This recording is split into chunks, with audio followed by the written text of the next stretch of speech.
This is Block 9, The Liberal Establishment, Section 6, The Civil Rights Movement, with King's March on Washington. In response to Kennedy's slowness, Martin Luther King organized a vast march on Washington, D.C.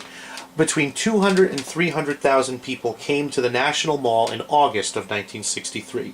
Kennedy begged King not to have the march. He said, let me work behind the scenes, let me work, through the Democratic Party, I'm negotiating, I'm trying my best. And King said, Kennedy said negotiations were delicate. King refused. King said absolutely not, that we are a little sick and tired of waiting around for, you, President Kennedy. And the march went on. And the stated purpose of the march was to kind of prod the Kennedy administration and Congress into faster and bolder actions. And like I said, around 250,000 people showed up to listen to this great American orator. And standing on the steps, of the Lincoln Memorial, Martin Luther King gave one of America's most stirring orations. Trained as a minister, he used biblical themes and biblical metaphors, biblical content. He argued that civil rights were the obvious fruit of the Declaration of Independence and the obvious fruit of the Constitution. They were the obvious result of the Declaration and Constitution. That Martin Luther King is putting himself squarely in the American mainstream here. That King is saying, I'm no revolutionary, I'm not trying to overthrow any system, all I'm trying to do is get the United States to give to Black America what is its birthright. And its birthright was established in the Declaration, that Thomas Jefferson's words were were just as true, anytime, any place, that when Thomas Jefferson writes them in 1776, that all men are created equal, that obviously meant, King says, that means all men. That there's no difference between a white man and a black man as he is before God.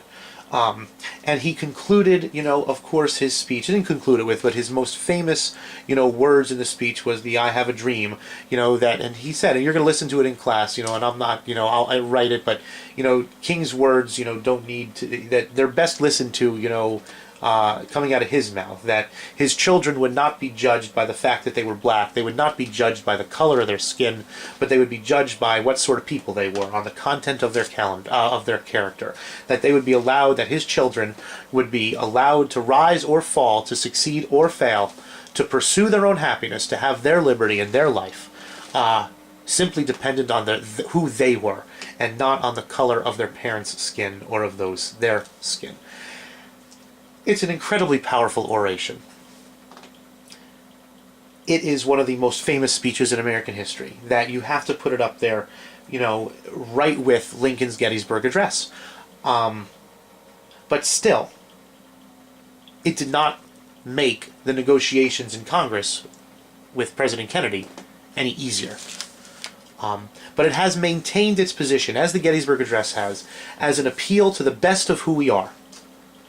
To an appeal of togetherness, to an appeal of that the United States is a decent place that can fix its mistakes, and that the United States is a place where all men are created equal. That's King's, his dream, that's what he worked for, and his speech is a stirring reminder to that fact, and we should never ever forget it.